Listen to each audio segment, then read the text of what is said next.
What if the secret to happiness wasn't found in doing more, pleasing everyone, or chasing every goal that society throws your way? What if real peace, that quiet soul-level freedom, came not from adding things to your life, but from subtracting the things you simply don't give a fuck about? Think about it. How much of your life is quietly dictated by obligation, guilt, or social pressure? How many hours, days, years have you spent saying yes when you wanted to say no, nodding politely while dying inside, smiling while slowly disappearing? This is not a book about apathy. It's about liberation. It's about choosing what matters and having the courage to let go of the rest. Life-Changing Magic of Not Giving a Fuck by Sarah Knight is not your typical self-help book. It doesn't preach from a mountaintop or ask you to meditate in a cave. It's raw, hilarious, and brilliantly honest. A mental decluttering guide that takes Marie Kondo's philosophy and turns it inward. But instead of asking, "Does this spark joy?" Sarah Knight asks a much sharper question. Do I actually give a fuck? And that question is electric. In a world addicted to busyness and terrified of judgment, this book is a breath of fresh air. A fearless manifesto for reclaiming your time, your energy, and your sanity. With bold wit and piercing clarity, Knight hands you the permission slip you've always needed to stop caring about the things that don't matter. And finally, start living the life that does. Because once you learn how to stop giving a fuck, everything changes.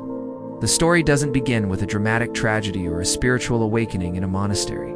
It begins with a woman, burnt out, overwhelmed, quietly imploding under the weight of life's endless expectations. That woman is Sarah Knight herself. And the first thing she admits, she was a chronic overachiever, the kind of person who stayed late, said yes too often, smiled when she wanted to scream. A prisoner of politeness, a perfectionist in performance, always doing what she should, rarely what she truly wanted. But something snapped, and that's where this story takes off. She quit her corporate job, not because she had it all figured out, but because she realized this.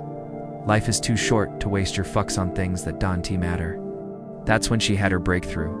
A simple, subversive idea that would reshape her world. She called it the not sorry method. And no, it's not about becoming rude or careless. It's about intentional living, giving fewer better fucks. The method has just 2 steps. Decide what you don't give a fuck about. Stop giving a fuck about those things. Simple, revolutionary, life-altering. But before you can stop giving a fuck, you have to understand where they're going. According to Knight, every person has a limited number of fucks to give. A finite amount of time, energy, and emotional bandwidth. She calls this your fuck budget. And just like money, when you overspend it, you feel drained, resentful, even physically ill. So she asks the question that hits like a punch in the gut. Are you spending your fucks wisely? Knight invites readers into the audit room to take stock of all the things that consume their energy. Attending parties. They hate listening to gossip, keeping up with social media trends, saying yes to family drama, pretending to like brunch. Bit by bit, she exposes the quiet absurdity of living life to please others, and the silent toll it takes. She draws a sharp distinction between being nice and being honest. We're raised to be agreeable, to be liked, to conform. But at what cost?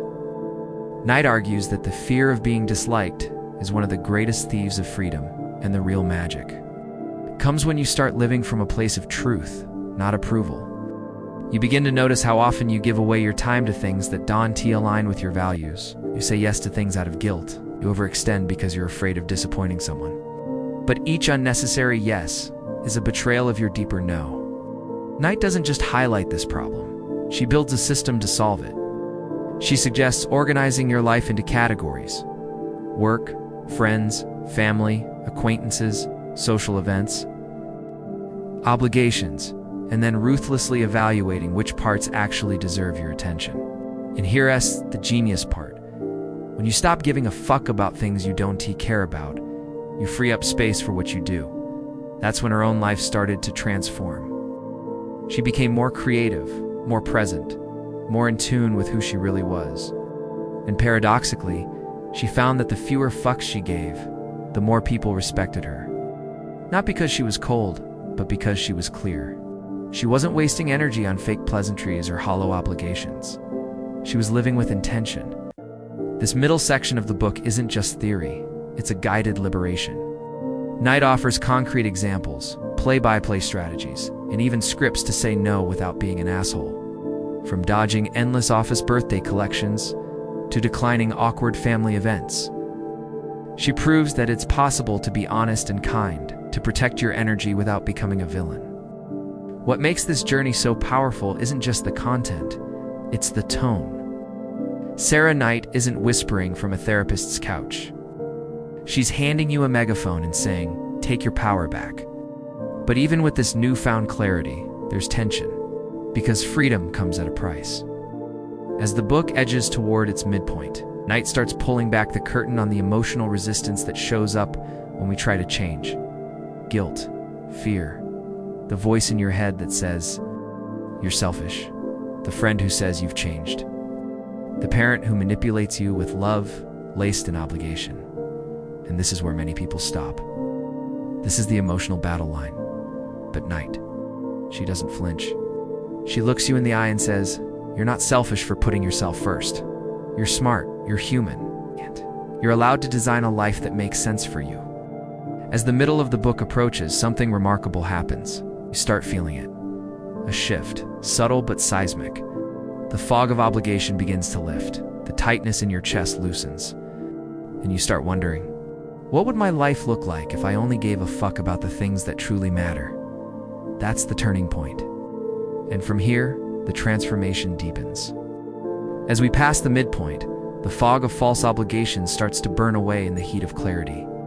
Sarah Knight doesn't slow down. She turns up the volume. This isn't just a story about saying no. It's about reclaiming your agency. It's about rewriting the rules you've been following blindly, often without questioning who wrote them in the first place. She dives deeper into the second half of the not sorry method. Not giving a fuck and not being sorry about it, because here's the truth she hammers home. Most people aren't mad because you said no. They're mad because you've stopped complying. You've interrupted the pattern. You've chosen yourself. But Knight doesn't encourage chaos or coldness. Her message is sharp but wrapped in warmth. She's clear.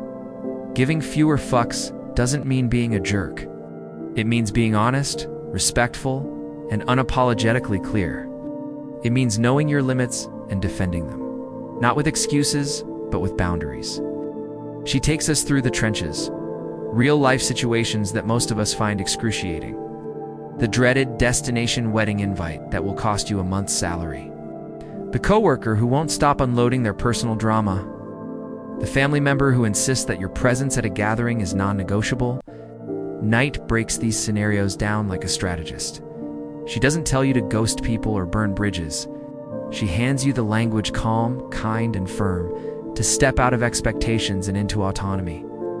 And here's where the transformation becomes real. You stop performing. Stop editing yourself to fit someone else's comfort zone. And in doing so, something unexpected happens. You start showing up more fully to the things that do matter.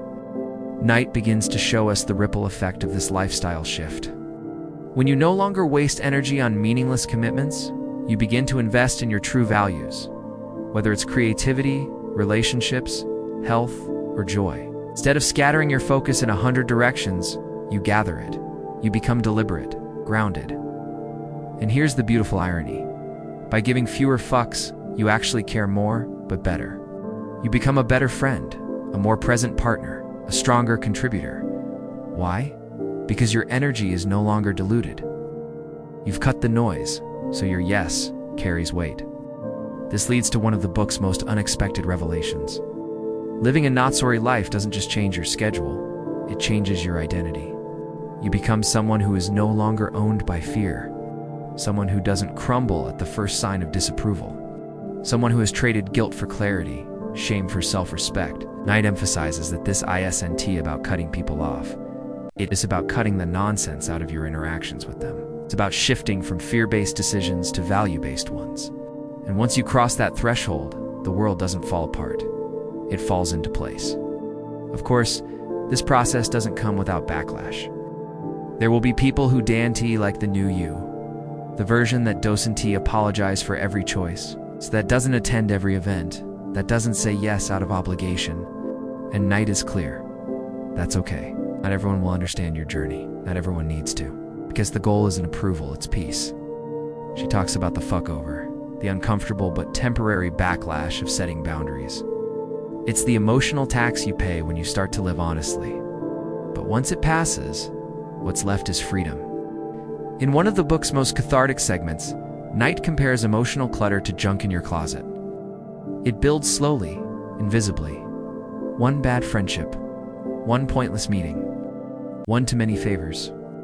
But when you finally start throwing it out, you don't just gain space, you gain yourself.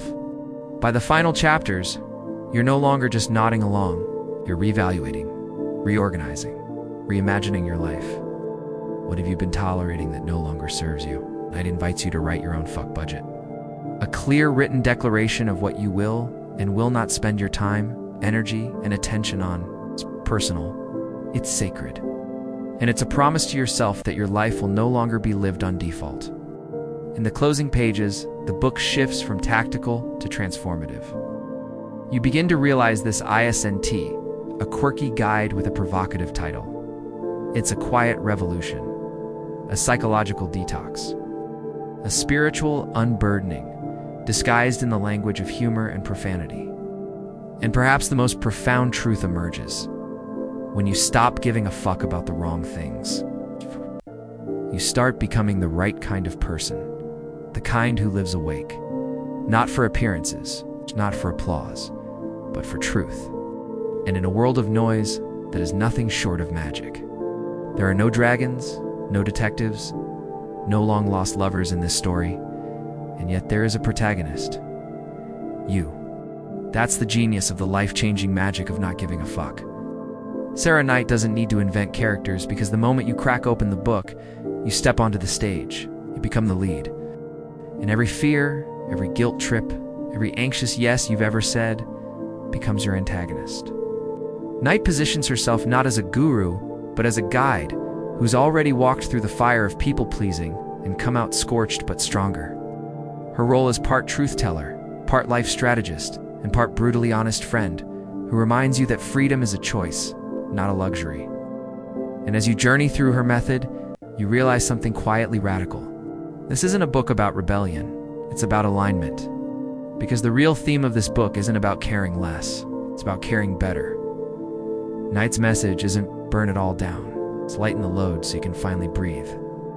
Her rally cry isn't about detachment, it's about precision. It's about knowing where your energy is sacred and defending it like your life depends on it, because it does. Every page reflects this central question. Who are you living for? Your mother's expectations? Your boss's whims? That stranger on Instagram you'll never meet? Or are you living for the truest version of yourself? The one you VA buried beneath layers of politeness and pressure. One of the book's most resonant metaphors is the idea of your fuck budget. Like money, your time and energy are finite. Spend them foolishly and you end up broke, drained, resentful, exhausted. But spend them wisely and you build a life of intention, freedom, and calm. That's the deeper current running through Knight's profanity-laced wisdom, clarity, emotional minimalism, a ruthless audit of what no longer deserves your inner currency.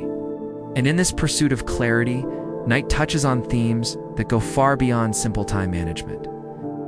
There's the liberation of self-trust, learning to say no without explanation, without guilt, without the need to cushion every boundary with 3 apologies and a cupcake.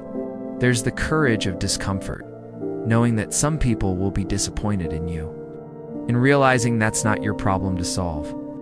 There's the dignity of self-ownership, understanding that your choices, your calendar, your peace, they're yours, and no one has a right to them by default. A powerful quote from the book distills this beautifully. When you stop giving a fuck about what other people think, your life becomes your own. That's it. That's the heart of it. And beneath the humor, the swearing, and the sass, this is a deeply spiritual idea. A call to come home to yourself. To stop outsourcing your worth to opinions, to guilt, to fear of being misunderstood. Sarah Knight's work, on the surface, is about giving fewer fucks. But look closer, and you'll see it's really about becoming whole. Because when you shed what doesn't matter, what's left is you. There comes a point, In the middle of the noise, the burnout, people-pleasing, where you have to ask yourself a terrifying and liberating question. What if I stopped giving a fuck, started living on purpose? Sarah Knight's The Life-Changing Magic of Not Giving a Fuck ISNT, just a cheeky title. It's a mirror, a scalpel, a battle cry. It slices through the emotional fat we carry around, the fake obligations, the invisible scripts, the relentless shoulds, and asks us to come clean. What are you spending your life on? And more importantly, why? By the end of the book, you begin to understand that caring less doesn't make you careless. It makes you conscious. You're not becoming colder. You're becoming clearer, more deliberate, more alive. This book is not for the faint of heart. It's for the overcommitted, the over-apologetic, the emotionally exhausted. It's for the ones who've said yes while screaming no inside. The ones who've sacrificed sleep, sanity, and soul just to keep the peace. If that's you, if you've ever felt the quiet ache of living a life that doesn't quite feel like your own, this book is your wake-up call. So here's the challenge. Start your own fuck budget. Get honest about what drains you. Write down what no longer deserves space in your schedule, your mind, or your heart. And then start cutting. Don't wait for permission. Don't wait for someone to understand. Your peace is worth the discomfort, because freedom isn't found in being liked by everyone. It's found in liking yourself enough to stop living for everyone else. And if you're ready to reclaim that power, to live lighter, louder, and unapologetically you, then this book isn't just worth reading, it's worth living. So take a deep breath, let go of what doesn't matter, and give a fuck where it truly counts. If this resonated with you, don't forget to like, share, and subscribe. This channel is where we explore books that don't just fill your shelf, they shake your soul. Until next time, protect your peace and spend your fucks wisely.